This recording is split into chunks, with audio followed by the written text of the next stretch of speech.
আসসালামু আলাইকুম প্রিয় প্রবাসী ভাই বোন, সবাইকে স্বাগত জানাই। ডিসেম্বর মাসের 24 তারিখ, নিজে জানুন অন্যকে জানাতে ভিডিওটি এখনই শেয়ার করে দিন। আপনি এই ভিডিওটি দেখছেন ইউটিউব, ফেসবুক দুই প্ল্যাটফর্ম থেকে। আমরা প্রতিদিন আপনাদেরকে অভিবাসীদের গুরুত্বপূর্ণ তথ্য ইনফরমেশন দিয়ে যাচ্ছি এই দুই মাধ্যমে। চ্যানেলটি সাবস্ক্রাইব করে ফেসবুক পেজটি লাইক ফলো করে যুক্ত থাকলে প্রতিদিনের আপডেট তথ্য প্রতিদিনই জানতে পারবেন। আপনি কোন দেশ থেকে এই ভিডিওতে যুক্ত হয়েছেন কমেন্টস করবেন, ইনশাআল্লাহ আমরা আপনার কমেন্টসে রিপ্লাই দেব। জীবন এবং জীবিকার সন্ধানে আরো উন্নত একটি ভবিষ্যতের আশায় ভিটে মাটি বিক্রি করে ধার দেনা করে সুদের উপরে টাকা নিয়ে বাংলাদেশিরা চেষ্টা চালিয়ে যাচ্ছেন ইউরোপে প্রবেশ করার জন্য। এই ইউরোপে প্রবেশ করতে গিয়ে কত পরিবার নিঃস্ব হয়েছে, কত পরিবার সবকিছু হারিয়েছে, কত পরিবার এখন দিক বেদিক ছুটে চলছে প্রিয়জনকে মাফিয়াদের চক্র থেকে ছাড়ানোর জন্য। তা যারা অবৈধভাবে ইতালিতে যাওয়ার চেষ্টা করেছিল তাদের থেকে ভালো আর কারোরই জানার কথা নয়। ঠিক যেমনটি এই পরিবারগুলোর সাথে ঘটেছে সাম্প্রতিক সময়। 37 জন যুবককে লিবিয়ায় আটকে রেখে মুক্তিপণ দাবি করছে মাফিয়ারা। পরিবারগুলোর পক্ষ থেকে দিশেহারা হওয়ার অবস্থা। চুয়াডাঙ্গার আলমডাঙ্গা উপজেলার এই যুবকদেরকে ইতালি নিয়ে যাওয়ার কথা বলে লিবিয়ায় আটকে রেখে মোটা অঙ্কের টাকা দাবি করছে একটি চক্র। তাদের একটি ঘরে বন্দি করে রেখে মধ্যযুগীয় কায়দায় নির্যাতন করা হচ্ছে বলে অভিযোগ উঠেছে পরিবারের পক্ষ থেকে। এই ঘটনায় ভুক্তভোগীদের পরিবার উপজেলার বেলগাসি গ্রামের লিবিয়া প্রবাসী মাফিয়া সাগর সহ তার সহযোগীদের বিরুদ্ধে থানায় লিখিত অভিযোগ দায়ের করেছেন। চক্রটি ভুক্তভোগীদের বাবা মা ও স্বজনদের মোবাইল নাম্বারে ভিডিও কল করে মুক্তিপণ দাবি করে, অপর পাশে লিবিয়াতে আটকে রেখে বাংলাদেশিদের নির্যাতন করে। ভয়ভীতি দেখায় পরিবারের সদস্যদেরকে মুক্তিপণ আদায়ের জন্য। ভুক্তভোগীদের পরিবারের লোকজন জানান, বেলগাসি গ্রামের জান্টু মেম্বারের ছেলে সাগর দীর্ঘদিন ধরেই লিবিয়ায় থাকেন। সাগরের ভাই জীবন আহমেদ এলাকার যুবকদের এই বলে প্রলুব্ধ করেন যে সাগরের মাধ্যমে, যেটি অবৈধভাবে ইতালিতে গেলে মোটা অঙ্কের বেতনের চাকরি পাবেন সবাই। বিনিময়ে প্রত্যেককে 13 লক্ষ টাকা করে দিতে হবে তাদেরকে। এই টাকার বিনিময়ে তাদের দুবাই থেকে ইতালি পাঠানো হবে। সাগরের চাচা ঠান্ডুর ছেলে জিম ও তার স্ত্রী বেদানা খাতুন এবং বজলুর রহমানের ছেলে সবুজের মাধ্যমে এলাকার থেকে এই যুবকদের প্রলোভিত করেন তারা, এবং তারা এই চক্রটির ফাঁদেও পড়েছিলেন, যেই পরিবারের সদস্যরা বর্তমান লিবিয়ায় আটকে আছেন। চক্রটি হঠাৎ করেই 4-5 দিন আগে বন্দি যুবকদের পরিবারের কাছে ফোন দিয়ে 22 লাখ টাকা করে দাবি করেন। টাকা না দিলে নির্যাতন করে মেরে ফেলার হুমকিও দেন তারা। নিয়মিত ভিডিও কলে ফোন দিয়ে চক্রটি দড়ি দিয়ে বেঁধে রেখে তাদের উপর নির্যাতনের দৃশ্য দেখায়। এরপর দাবি করা টাকা দেখাতে বলে চক্রটি। পরিবারের সদস্যরা নির্যাতনের দৃশ্য দেখতে না পেয়ে কান্নায় ভেঙে পড়েন।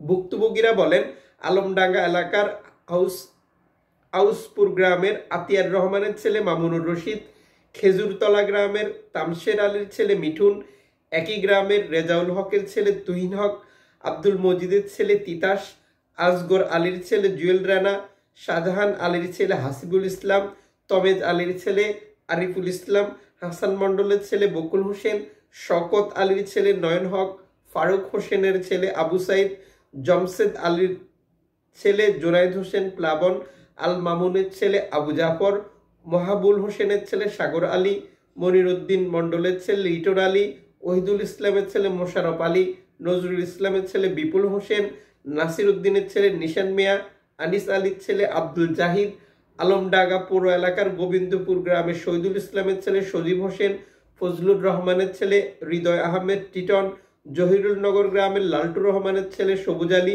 কাবিলনগর গ্রামের আব্দুর রশিদের ছেলে বিপ্লব হোসেন, গোলদাড়ি গ্রামের শ্রী চিত্ররঞ্জনের ছেলে শ্রী সঞ্জিত কুমার, কেশবপুর গ্রামের মাহবুল ইসলামের ছেলে মামুন আলী, সদর উপজেলার মমিনপুর গ্রামের সবির আলীর ছেলে তরিকুল ইসলাম প্রমুখ। জানা যায়, নিজেদের ভাগ্য উন্নয়নে চুয়াডাঙ্গা আলমডাঙ্গা উপজেলার বেশ কয়েকটি গ্রামের 37 যুবক ইতালি যাওয়ার স্বপ্ন দেখতেন। সেই স্বপ্ন বাস্তবে রূপ দিতে আলমডাঙ্গা বেলগাসি গ্রামের লিবিয়া প্রবাসী মাফিয়া খ্যাত সাগর ওই যুবকদের নানাভাবে প্রলোভন দেখাতে থাকেন। কেউ জমি বিক্রি করে, কেউ সুদে টাকা নিয়ে, আর কেউ বিভিন্ন প্রতিষ্ঠান থেকে লোন নিয়ে আপনজনদের বিদেশ পাঠাতে 2023 সালের শেষের দিকে দালাল সাগর তাদের লিবিয়ায় নিয়ে বন্দিশালায় আটকে রেখে নির্যাতন শুরু করে। পরিবারের কাছে ইতালি যাওয়ার জন্য আরও টাকা দাবি করে, সেই টাকাও পরিবার পরিশোধ করে। বিভিন্ন তারিখে নগদ ও ব্যাংকের মাধ্যমে 13 লাখ টাকা করে সবাই পরিশোধ করেছে অলরেডি। টাকা পেয়ে জীবনগম ভুক্তভোগীদের দুবাই নিয়ে যায়। দুবাই থেকে ইতালি নিয়ে যাওয়ার কথা থাকলেও তারা প্রতারণা করে দুবাই থেকে লিবিয়ায় নিয়ে যায়। লিবিয়াতে নিয়ে গিয়ে একটি গোপন কক্ষে আটকে রেখে মধ্যযুগীয় কায়দায় নির্যাতন শুরু করেন। দেশে ভিডিও কলের মাধ্যমে লিবিয়ায় তাদের উপর চালানো অমানবিক নির্যাতনের দৃশ্য দেখিয়ে যুবকদের স্বজনদের কাছ থেকে মোটা অঙ্কের টাকা নিয়েছেন তারা। টাকা নেওয়ার পরও তারা যুবকদের সেখানে আটকে রেখে জনপ্রতি এখন 22 লক্ষ টাকা করে দাবি করছে। এই অবস্থায় ভুক্তভোগী যুবকদের স্বজনরা মোবাইলে এই দৃশ্য দেখে উদ্বিগ্ন হয়ে পড়েছেন। তারা না পারছেন টাকা পাঠাতে, না পারছেন সেখান থেকে তাদের মুক্ত করতে। কোনো উপায় না পেয়ে সঠিক পথ খুঁজে পেতে বিচারে আসায় যাদবপুর গ্রামের আব্দুস সোবহানের স্ত্রী সবিনা, খেজুরতলা গ্রামের নাসিরউদ্দিনের স্ত্রী শাবানা খাতুন, জুয়েলার স্ত্রী ওয়ালি খাতুন, আউসপুর গ্রামের আতিয়ার রহমানের ছেলে মাসুদ রানা, খেজুরতলা গ্রামের ওইদুল ইসলামের স্ত্রী কল্পনা খাতুন সহ ভুক্তভোগী পরিবারের লোকজন এসে থানায় অভিযোগ করেন। অভিযোগের প্রেক্ষিতে আইনি ব্যবস্থা নেওয়ার জন্য সহযোগিতা চেয়েছেন, যেটি লিখিত অভিযোগ দায়ের করেছেন তারা। এখানে তাদের অভিযোগ আমলে নিয়ে এ ব্যাপারে তদন্ত চালানোর কাজ শুরু করেছেন বলেও তারা নিশ্চিত করেছেন। দর্শক, এটা হচ্ছে একটি 37 জনের ঘটনার লিস্ট। চলতি বছরে 13,000 প্লাস বাংলাদেশি ইতালিতে প্রবেশ করেছে অবৈধভাবে। এটা হিসাব ইতালির সরকারের দেওয়া, যা আপনজনরা জেনেছে। তারা সবাই ইতালিতে ভালো রয়েছে, ওকে ফাইন।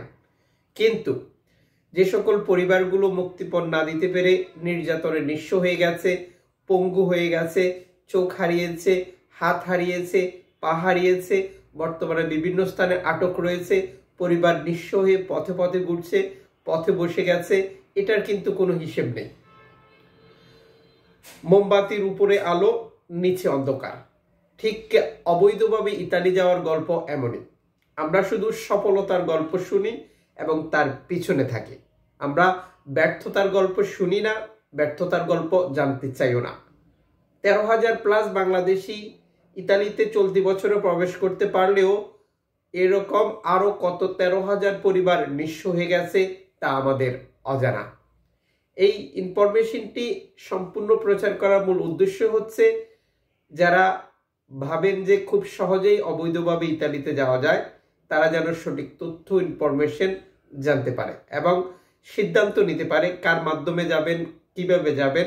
এই ইনফরমেশনগুলো উল্লেখযোগ্য তথ্য দিচ্ছি।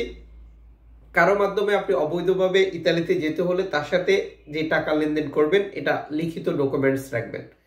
চেষ্টা করবেন টাকা ব্যাংকের মাধ্যমে লেনদেন করতে। চেষ্টা করবেন স্ট্যাম্পে সিগনেচার নিতে। সেটা সম্ভব না হলে চেষ্টা করবেন কয়েকজন লোককে জড়ো করে এই কাজ করতে, যাতে করে পরবর্তীতে তার মাধ্যমে আপনি এই টাকাটা উদ্ধার করতে পারেন। মনে রাখবেন, যারা এই সকল কার্যক্রম করে তাদের হাত অনেক লম্বা, আবার এদের মধ্যে অনেকেরই বাংলাদেশের নাগরিকত্ব নেই। আশা করি আপনারা উপকৃত হবেন।